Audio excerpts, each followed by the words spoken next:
నిర్వహించుకోవడం జరిగింది। ఈ ఉత్సవాలలో అన్ని రాష్ట్రాలు ఏ ఒక్క రాష్ట్రము మినహాయింపు లేదు, ప్రతి ఒక్కరు కూడా ఇక్కడ తమ కళా ప్రదర్శన ఇవ్వబోతా ఉన్నారు। మన తెలంగాణ రాష్ట్రం మన ఆంధ్ర రాష్ట్రానికి సంబంధించినటువంటి సుమారు 500 మంది స్థానిక కళాకారులు కూడా ఈ ఉత్సవాలలో అవకాశం కల్పిస్తా ఉన్నాం, వాళ్ళు కూడా ప్రదర్శనలు ఇవ్వబోతా ఉన్నారు।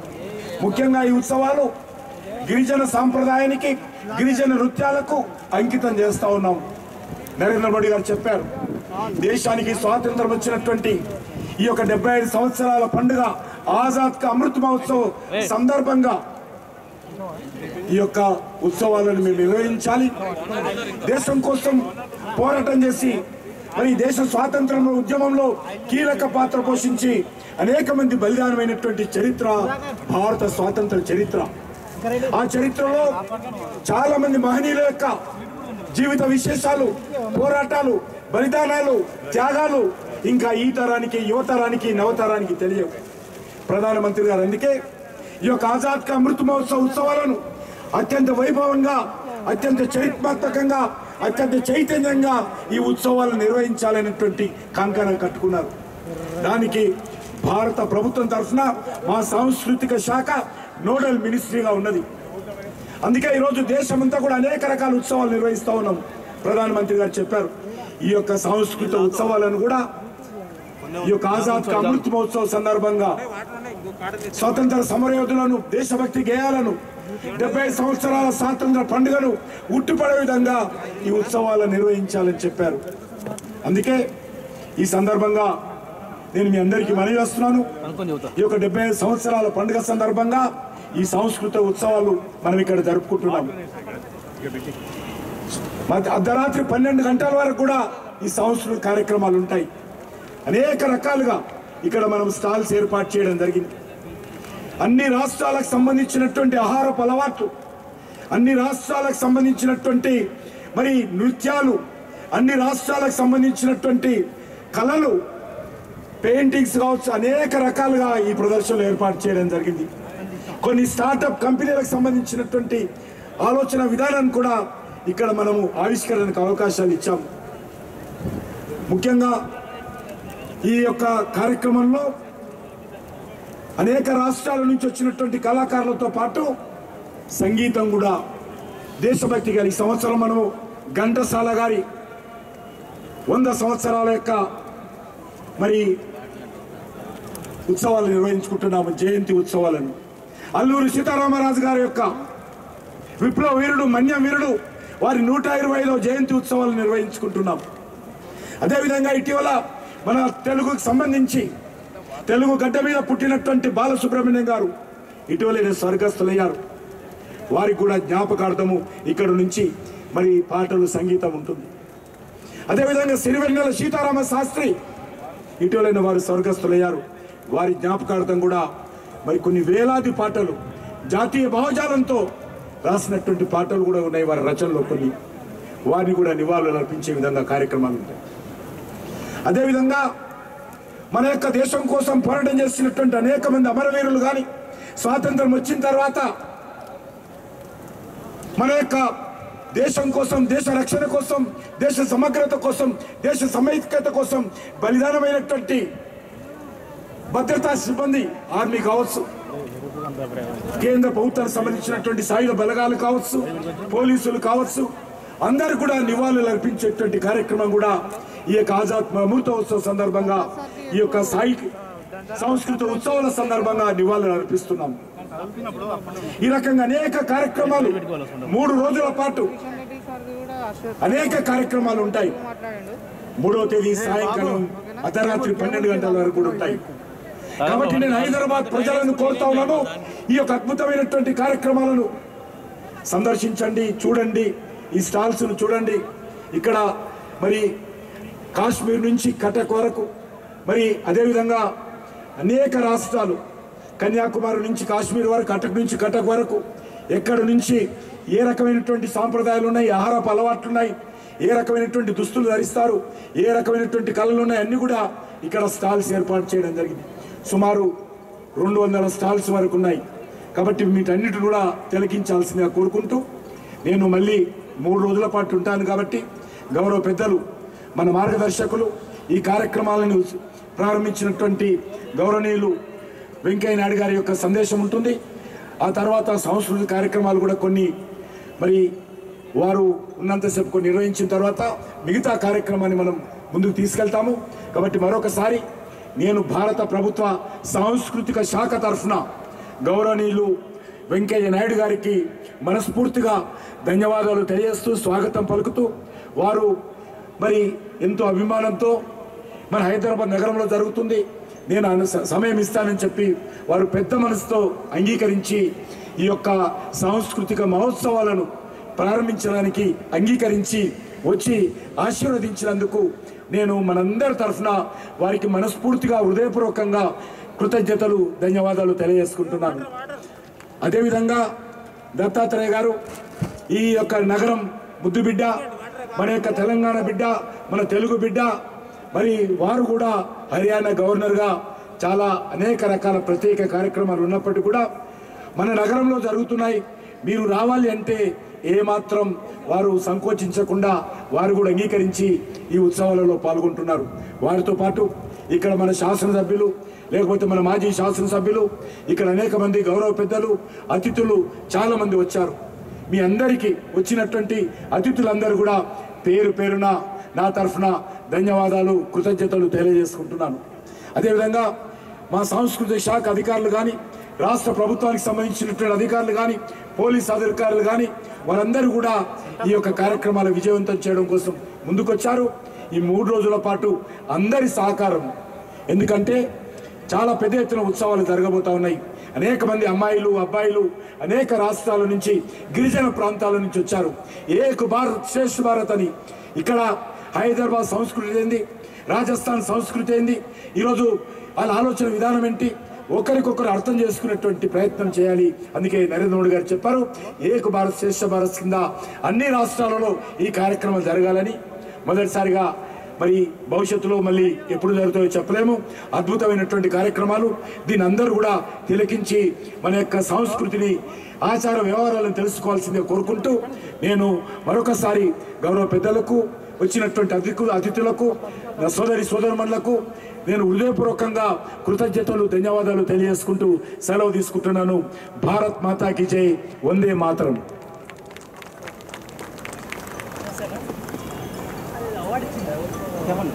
बहुत बहुत आभार माननीय श्री जी किशन रेड्डी जी का, माननीय संस्कृति और पर्यटन मंत्री भारत सरकार। देवी सज्जनों, ये अवसर हम सब के लिए बड़े गर्व से भरा हुआ है, क्योंकि आज माननीय उपराष्ट्रपति महोदय स्वयं, उनकी गरिमामयी उपस्थिति है। उनकी उपस्थिति को नमन करते हुए मैं माननीय मंत्री महोदय से निवेदन करूंगा कि वे माननीय उपराष्ट्रपति महोदय का यहाँ इस मंच पर आप सबकी गरिमामयी उपस्थिति में अभिनंदन करें। ये मंच, ये अवसर अभिभूत है, गौरवान्वित है इस बात को लेकर कि आज संस्कृति से, इस देश की परंपराओं से इतना स्नेह करने वाले माननीय उपराष्ट्रपति महोदय की गरिमामयी उपस्थिति हम सबके बीच में है। आज एक बार पुनः उनका मार्गदर्शन भी हम सबको मिलेगा, उनसे प्रेरणा भी मिलेगी और एक नई ऊर्जा का संचार, एक संस्कृति के प्रति हम सबके मन में लगाओ नए सिरे से और गहराइयों को पकड़ेगा। एक बार करतल ध्वनि के साथ, आप सबकी तालियों के साथ आइए अभिनंदन करें माननीय उपराष्ट्रपति महोदय का यहाँ उनकी गरिमामयी उपस्थिति के लिए। एक ये नाइक पॉट मास्क है, गोंड समुदाय जो जनजातीय समुदाय है वो बनाते हैं और बहुत ही उनकी पुरानी परंपरा है, वो भी माननीय उपराष्ट्रपति महोदय को यहाँ भेंट की जा रही है और उनका ही एक चित्र है। ये चित्र हमारे कलाकारों ने बनाया है, हमारे सीधे सरल से सोच वाले लेकिन गहन अनुभूतियों वाले कलाकार, हमारे लोक कलाकार। तालियां आप सबकी तरफ से, करतल ध्वनि आप सबकी तरफ से। हरियाणा के माननीय राज्यपाल श्री बंडारू दत्तात्रेय जी मंच पर विराजमान है, उनका आशीष भी हम सबको मिला है। एक बार पुनः आप सबकी करतल ध्वनि के साथ माननीय बंडारू दत्तात्रेय जी का मंत्री महोदय भेंट कर रहे हैं। इस समय यहाँ जो उपस्थित हैं वो और हमारे YouTube और Facebook चैनल के माध्यम से लाखों लोग जो देश दुनिया से जुड़े हैं, इस बात की आतुरता से प्रतीक्षा कर रहे होंगे कि एक बार पुनः हमें माननीय उपराष्ट्रपति महोदय के संबोधन के माध्यम से उनका मार्गदर्शन भी मिले, क्योंकि संस्कृति के प्रति, संस्कृति एक संस्कार है, मनोरंजन के साथ साथ हमारे अंदर अच्छे मूल्यों का संचार जिसके माध्यम से होता है, ये प्रेरणा हमें माननीय उपराष्ट्रपति महोदय से ही मिलती है। तो मैं निवेदन करूंगा, विनती करूंगा माननीय उपराष्ट्रपति महोदय से कि वे अपने संबोधन से हम सबको कृतार्थ करें, अपना आशीर्वचन हम सबको दें, शुभ आशीष हम सबको दें। माननीय उपराष्ट्रपति महोदय।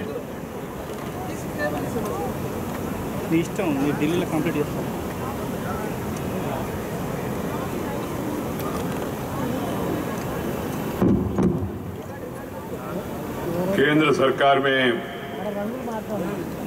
सांस्कृतिक पर्यटक शाखा मंत्री श्री किशन रेड्डी जी, हरियाणा का राज्यपाल श्री बंडारू दत्तात्रेय जी, इस कार्यक्रम में भाग ले रहे जनप्रतिनिधि, अधिकारीगण और बहनों और भाइयों, आप सबको मेरे ओर से जो कल होने वाले उगादी नया वर्ष का शुभकामना है। మీ అందరికి కూడా తెలుగు సంవత్సరాది శుభకృతనామ సంవత్సరం సందర్భంగా మీ అందరికీ శుభాకాంక్షలు। మనందరి యొక్క జీవితం, మన భవిష్యత్తు, మన కుటుంబాలు సుఖంగా, సంతోషంగా, సౌభాగ్యంగా, ఆనందంగా, శాంతిగా ఉండాలని కోరుతూ ఉన్నాను। ఈరోజు ఈ కార్యక్రమంలో పాల్గొనడం నాకు చాలా సంతోషంగా ఉంది। ఎందుకంటే కిషన్ రెడ్డి గారు చెప్పినట్టుగా देश भर से 560 कलाकार अलग अलग प्रदेशों से यहाँ इस कार्यक्रम में भाग ले रहे। 3 दिन के इस कार्यक्रम का आज हैदराबाद भाग्यनगर में इसी शाम को हम सब लोग शुरुआत कर रहे। मुझे मन में बहुत खुशी है। ये हमारी वैभवशाली सांस्कृतिक धरोहर, हमारी समृद्ध कलाओं का उत्सव है जो हजारों वर्षों में क्रमशः विकसित होते रहा। हमारे पूर्वजों ने हमारी कला और संस्कृति को संरक्षित किया, उससे और विकसित भी किया है। हमारे साहित्य, संगीत, नृत्य, नाटक की यह समृद्ध संस्कृति को धरोहर अखिल विश्व को भारत की अप्रतिम भेंट है। మన దేశంలో ఆది కాలం నుంచి, వేద కాలం నుంచి, పుణ్యకాలం నుంచి, పురాణ కాలం నుంచి మన పూర్వీకులు అనుభవించి, రంగరించి, మేళవించి మనకు అందించినట్టు యొక్క సంస్కృతి, ఆ జీవన విధానం, ఆ యొక్క కళలు, వీటన్నిటినీ మనం సంరక్షించుకోవాల్సి ఉంది, మన తర్వాత తరానికి తెలియజేయవలసి ఉంది। भारत सरकार ने तय किया आजादी का अमृत महोत्सव। आजादी का अमृत महोत्सव का मुख्य उद्देश्य, जो देश का आजादी का लड़ाई में जो महान भावों ने योगदान दिया, बलिदान दिया अलग अलग प्रदेशों में, उन सभी महान भावों को याद करना हमारा कर्तव्य है। It is our bounded duty to celebrate the lives of those great people who have made supreme sacrifice for the liberation of the country from the clutches of the foreign rule. That is Azadi Ka Amrit Mahotsav. Hundreds of people, thousands of people from different communities, different religions, different castes and different regions, they all have participated in the long struggle for India's independence. It is our duty on this occasion of 75th year to remember, to recall the great sacrifices and the deeds of those great people. Not about one person, one region or one religion.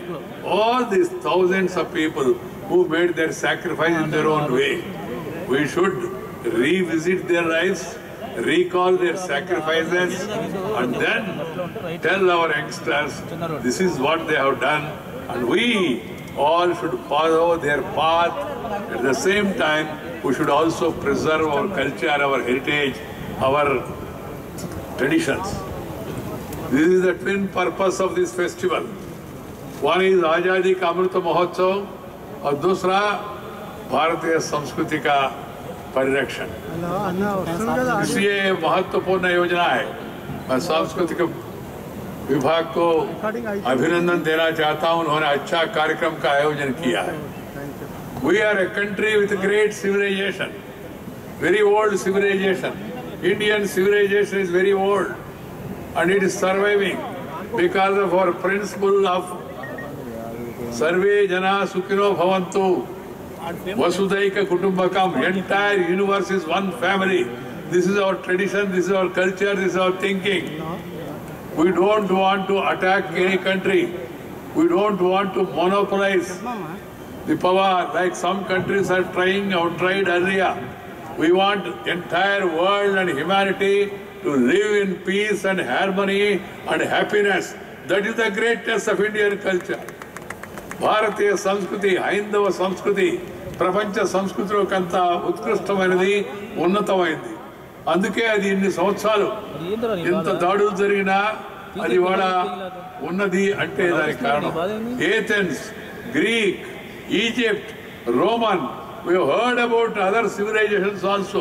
They are also old. But what is happening to those civilizations and how India, in spite of these attacks by foreigners, how India is striving hard.